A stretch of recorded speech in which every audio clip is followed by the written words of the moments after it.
Hey, what's up everybody? Time for a little bit of a new Raid Shadow Legends video. Today I wanted to cover I guess the first dungeon that I've been focusing on post patch 1.8, and that's been dragons. And so I kind of wanted to cover a little bit as to why I think that dragons should be your first kind of go-to. Dragons has, of course, the lifesteal and speed sets, and so that'll give you guys a really good boost in both Clan Boss and Fire Knight Castle, with the speed sets, the lifesteal sets. Arguably, and as you'll see as we go through this video a little bit, the scaling that Plarium has chosen to use is they've just kind of upped the levels of all of the minions and the bosses. And so whereas it used to be that just Spider and Clan Boss had, a crap ton of hit points, and Giant Slayer and Weapon Master and those types of abilities that scaled off of max HP were really only good in those two dungeons. It's getting to the point now where the PvE meta is looking a lot more like Clan Boss for all of the dungeons, and there are no, I haven't really tried the other dungeons, but it doesn't feel like you're going to be smoking and one-shotting these creep waves.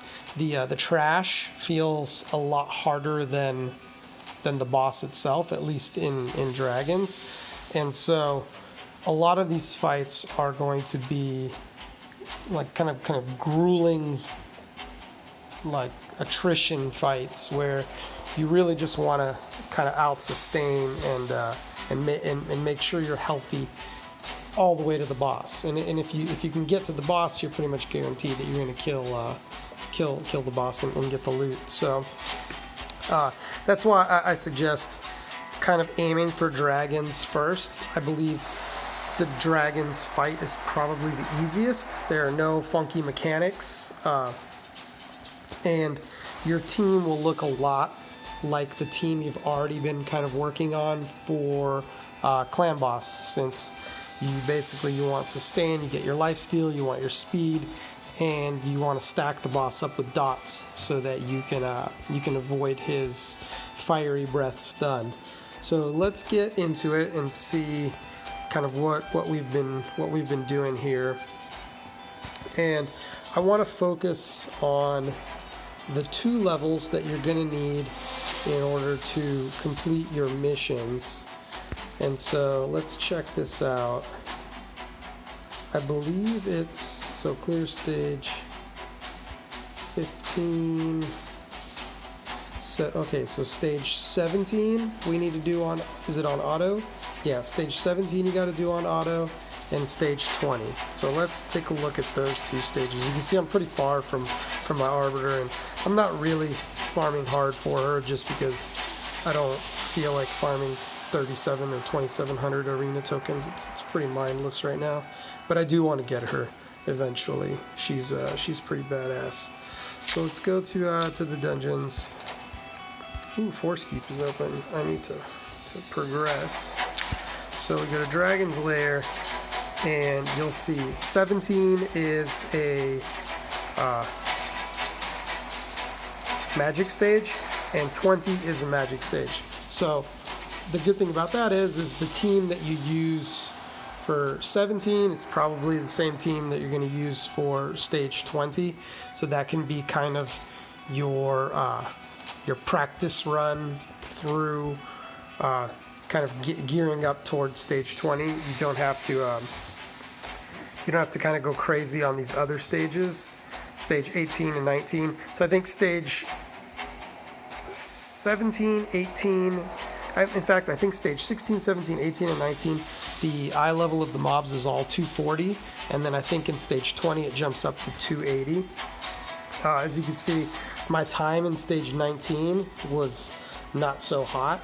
I had to manual it, but that being said, it doesn't really matter. You just want to get past stage 19 and get yourself into stage 20, because as you can see, 4-star runes, or 4-star artifacts, sorry, do not drop in stage 20. So you're guaranteeing yourself at least 5 stars. You're going to see a lot of epics, 5-star epics, 6-star epics. Honestly, 6-star rares with good subs are going to be your best friend. You can get double procs on speed, and you're looking at, you know, upwards of 20 speed on that rune if it's a 6-star with speed. So I don't really know if I need to show you guys stage 17, because it is the same. I do want to say that in stage 20, because it's magic, you do want to focus on affinity advantage as much as you can. That being said, the mobs will still one-shot your guys, despite the fact that they are force. So you also need to build some tanky stats, and you just need to accept the fact that sometimes you're just going to have a shitty dice roll. So as you can see, I'm pretty much using all of my force characters. My original team that I started with, the idea was to go Robar, and I wasn't using Zargala. I was using Doom Priest, and this was pretty much, you know, a guaranteed just super win in Dragons prior to stage 20. Doom Priest, you know, dispelled all of the debuffs, and Robar just kind of worked his magic on all of the ads. Ever since the fix, I guess, to Robar, he no longer gains extra turns when he stuns with the stun set on his AoEs. However, it also feels like they've done something to him where he just doesn't use his AoEs. Because there are no stuns up, it seems like he just kind of S1s, and he's been dropped from the team. I think he's a big piece of garbage right now.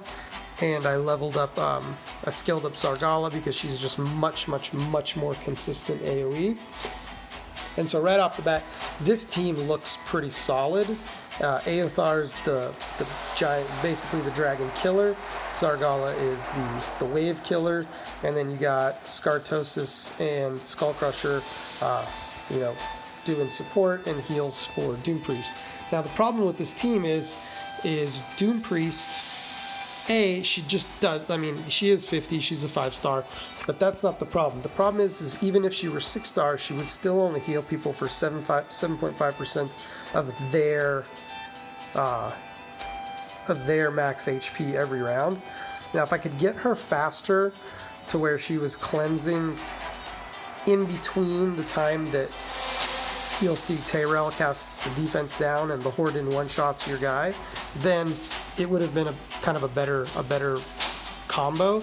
The problem with this is that when you have 5 force guys, the mobs will target the toon with the least amount of health. And so in this case, what they end up targeting is your DPS. If it weren't for Doom Priest, if Doom Priest were 6-star, she gets actually kind of smoked in this fight. But if she were 6-star, they would end up targeting Zargala first and Aothar. And if Aothar dies, then there's a good chance you're not going to be able to complete the run. So what I decided to do was I decided to drop affinity in order to try to aggro the mobs by choosing something neutral. So the idea is that the magic mobs would see all of these force mobs and they wouldn't attack them, and they would go for Tyrell. However, Tyrell is super geared, he's on lifesteal, he's beefy, he's defense based, so he's not going to get one shot by any of the toons. That being said, he still comes pretty close to being one shot.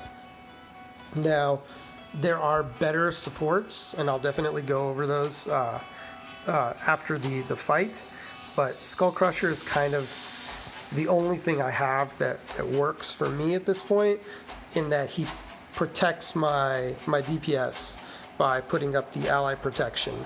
Skartosis, he's there just for the speed lead.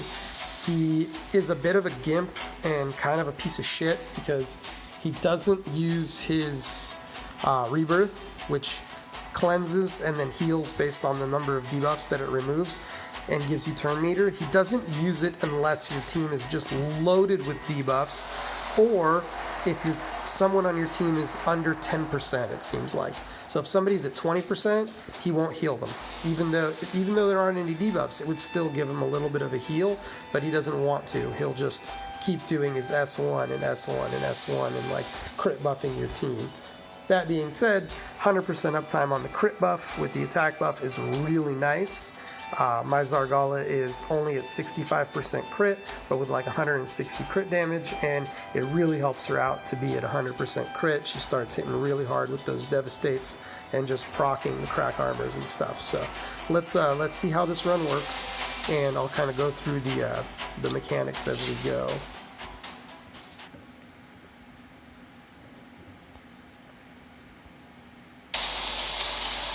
So first thing, I'll slow it down here. So Skartosis likes to start off with his debuff, with his buff, sorry, and Tyrell is going to defense down, which prompts Zargala to go ahead and crack armor and get 10 seconds worth of lifesteal. And so on this fight, what's dangerous is Tyrell right here will AoE defense down your team right here.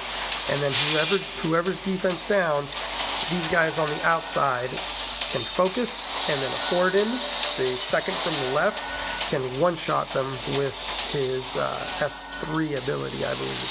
So you should see the combo coming up right now. We'll see who they target. So he'll Sharp Eye, he'll crit, and then, okay, he's going for Tyrell because Tyrell's the only person with the defense down. So that's good, because with his counter up, every time they attack him, see that thing right there for 13,000 on Zargala would have taken her to like 10%. Despite the fact that she has affinity advantage. So in this fight, it really behooves you to be as tanky as possible without sacrificing too much DPS, of course. Your run times will suffer because of it.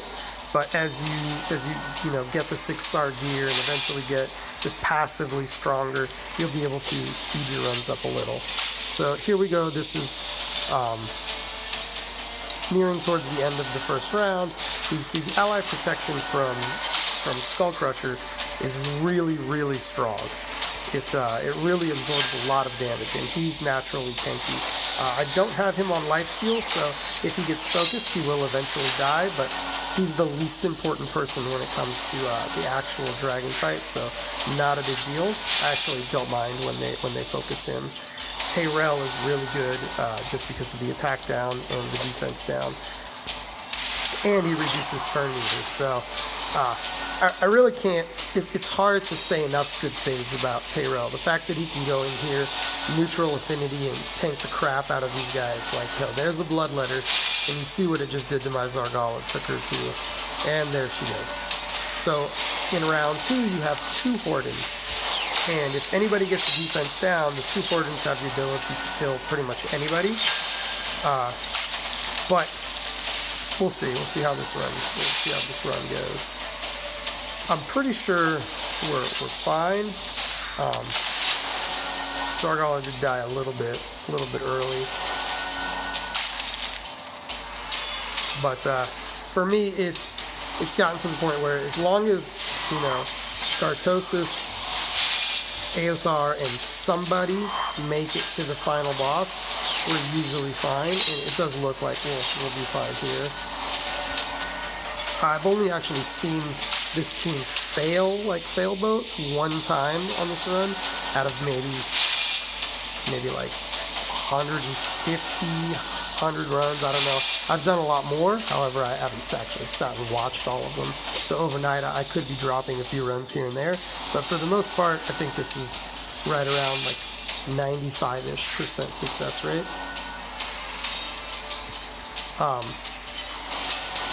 Let's see, trying to figure out kind of who else that you could use in place of Tyrell. I wouldn't use a spirit mob.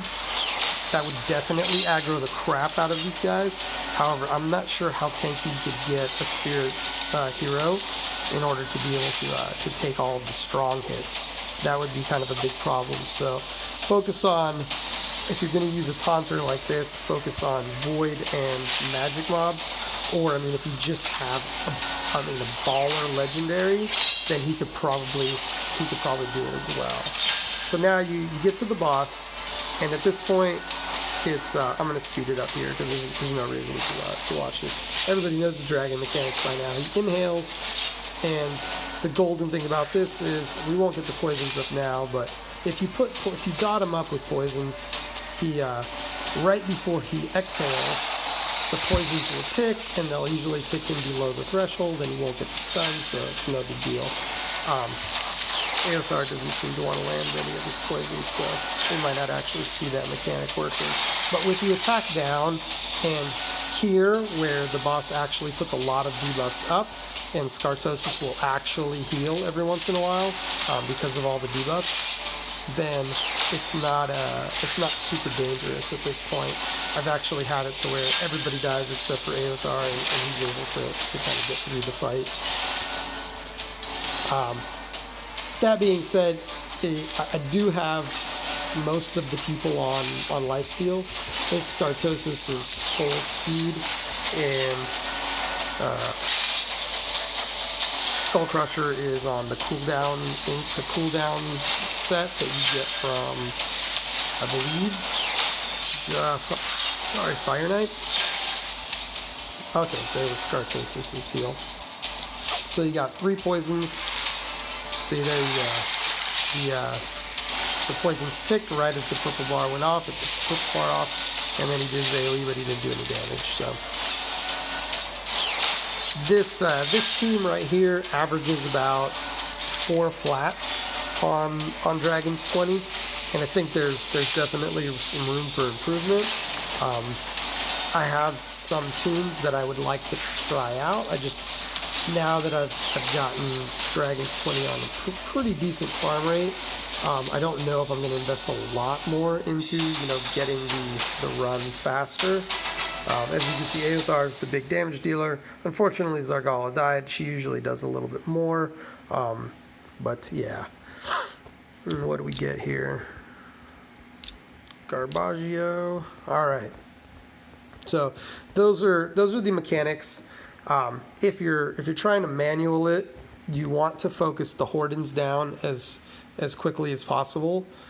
Those are probably the biggest threats.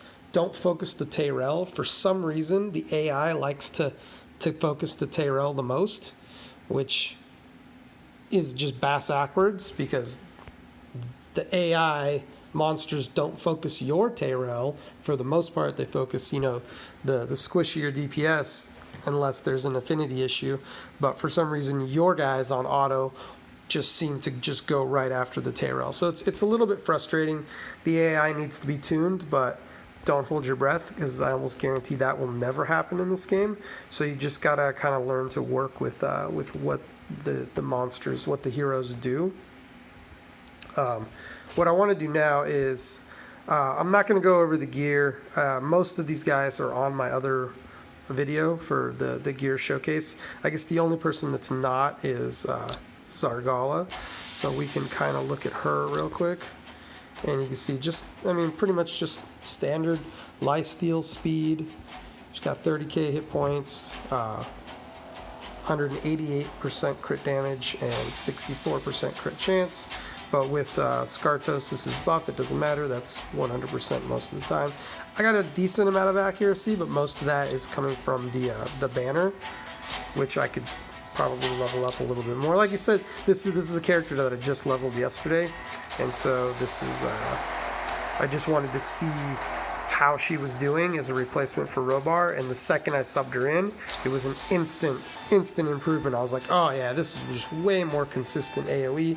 She actually casts Crack Armor on cooldown, and she casts Devastate on cooldown, and the Devastate will actually deal 50k damage to these guys and kill them, and then proc a Crack Armor, and she just does a lot of damage. She's really strong. She's hard to keep alive, but I'd say she probably makes it to the boss in like 50 to 60% of my runs.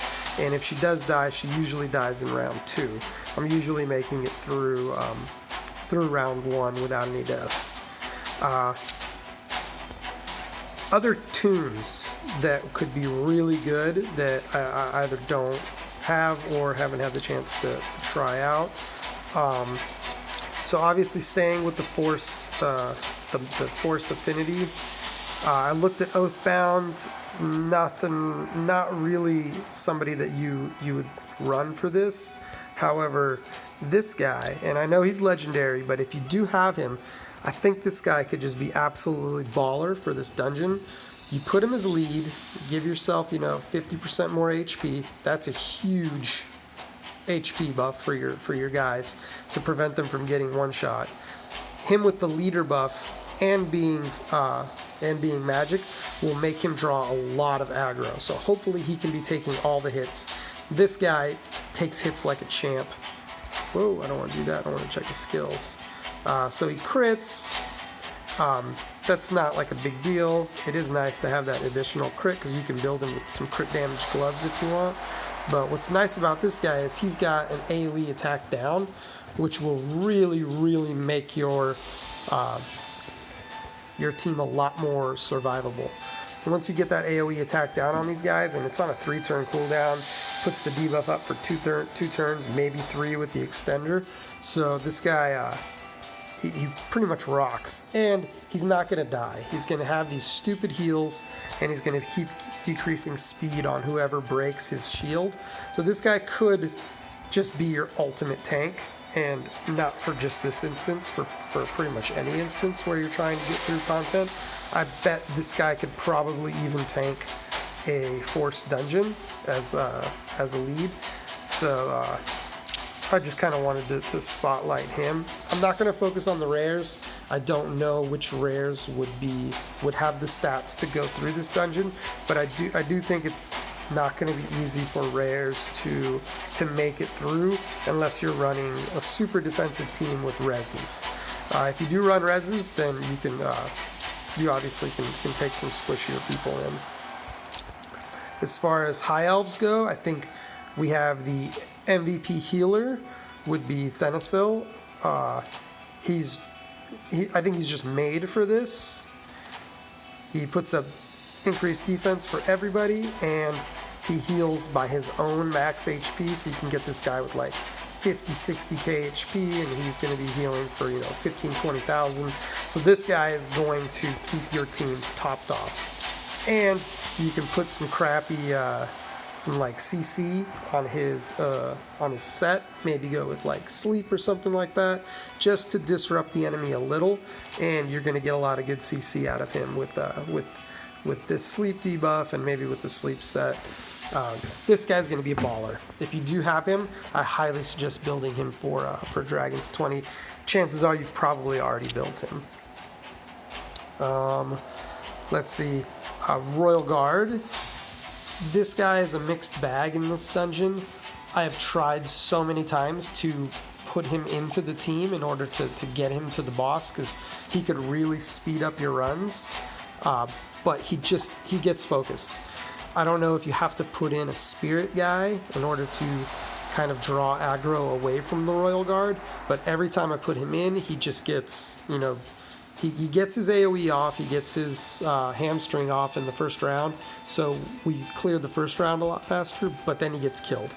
And so he doesn't really bring what you really want him to bring, and that's the ability to do enemy max HP to the dragon. That being said, like I said, the dragon part's not that hard, so you don't really need him. But he is an option if that's all you got. Let's see. That's it for the high elves. Sacred Order. Here you have Romero could be a decent healer. I want to say probably not the best, but a decent healer to keep a few hots on people. Relic Keeper, Aothar. Who else did I want to look at? Okay, Lightsworn. Lightsworn will do good here in Dragons 20. he can pretty much fill the role of what Tyrell is doing on my team and kind of give a little bit more type of like defensive buffs and heals to your team. Let's see, barbarians. Here we have an interesting tune. Oh, what's this Tishada? God, why is it there? Attacks one enemy, increases. Okay, let's move that. The weaken. She's a reviver. I don't know. If you have her, probably just use her for the fusion. Now, Atur, I'm not going to say he's the best person. However, provokes are pretty strong in this one. If you can build him, anybody who does damage off of his defense and you build him with a lot of defense, they're going to be good in dragons because they're going to be able to take those hits. And if you're getting some provokes off, then, you know, so be it. That's pretty good. If you can provoke some of those Hordens and eat some of those shots, he'll work. I'm not going to say he's the best, but maybe somebody to think of when you're thinking about trying to bring in a taunter. Let's see, Ogren tribes. Here is actually this guy, Shatterbones, could be really good in this dungeon. He doesn't bring anything to the actual dragon fight, but what he does is he brings a ton of disruption, decreased turn meter, AoE, speed. You can even put some CC runes on this guy. He anything to break up that chain of having the crossbowman debuff, stun, Tyrell, and then having Horden one-shot your guys. So if you can get in heals, if you can get in like hits in between that, and you're running lifesteal, you can prevent some of that damage. Skullcrusher, of course, is good. Towering Titan, I think he's pretty much good anywhere.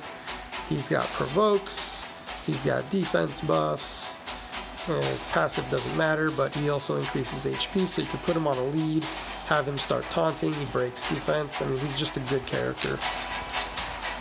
Let's see, there are a few other ones that I wanted to kind of spotlight. This guy, Jareg.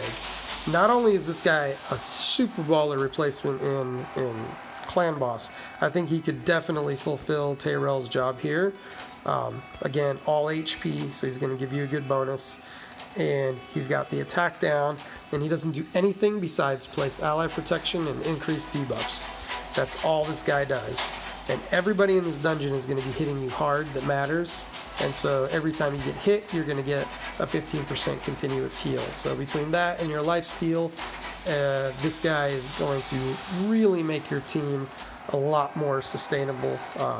So this is just a good character. If you have him, if you were lucky enough to pull this guy, I would definitely invest in him. I've talked about it with some other people. My only beef is that he's magic, and we needed, something in the other affinities for a Tyrell replacement. So they just gave us a Tyrell replacement, but they made him magic. So, but anyway, for dragons, really, really good. I've never looked at Broadmaw.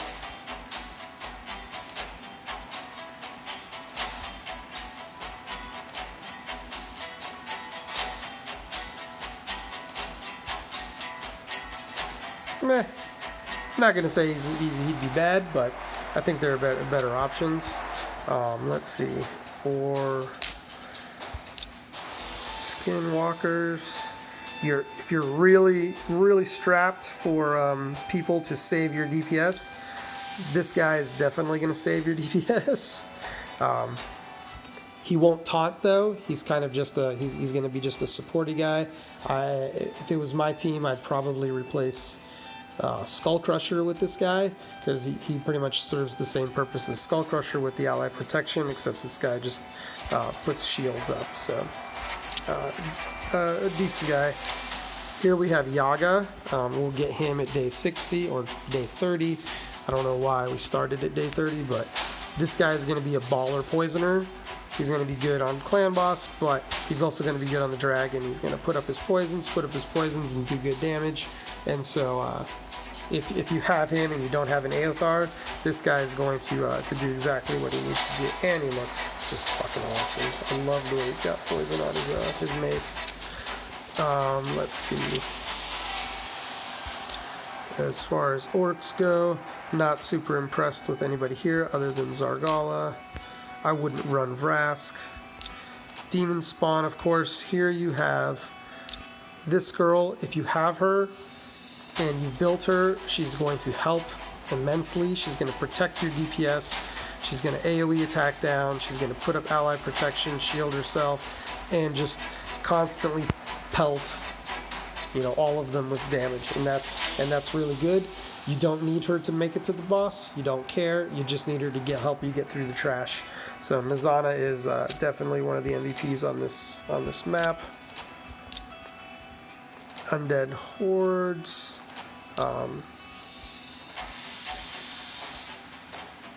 Not gonna lie, Seeker will probably do pretty well on this map, as even now he doesn't work as a lead. His aura doesn't work, but he could work as a tanky taunter. He buffs your team and provokes. So on top of affinity taunt, he'll also have, like, you know, his own built-in taunt. So that's kind of cool. What I haven't really thought of is placing one of these guys with AoEs with the taunt set. I think that could really help out in the dungeon if you had a super tanky guy with AoE and the provoke set. That could also work really well. Let's see. As far as undead, I mean, Husk, I'm not gonna lie, Husk might actually work pretty well. Nobody really here in the Dark Elves. And then Sinesha might be, you know, a number 2 slot healer. I think Thanasil probably is still the best healer, but Sinesha could probably help out. Doom Priest, I don't think she has a place in the run, unless you're just really trying to go super sustain, in which case you got her as like kind of a secondary healer, dispeller, because the defense down is really something that kills you. So if you can dispel that, it really helps, and you know, Doom Priest dispels all the time. So I think that's about it for Dragons 20. Hopefully this kind of gave you an idea of how to prepare for it. If you haven't gotten there yet, then just look to your current teams, what you're using for any of the magic stages, and just understand that force heroes are going to be your friend, and start thinking about who you can have to kind of draw aggro and protect your DPS when you go out there. Stage 17 will be a good gauge for how well you'll do on stage 20. And while I don't think they intended it that way, I do think it's nice that the 2 stages that you need to auto for the Arbiter quest are the same affinity, so you can kind of focus on the same champions.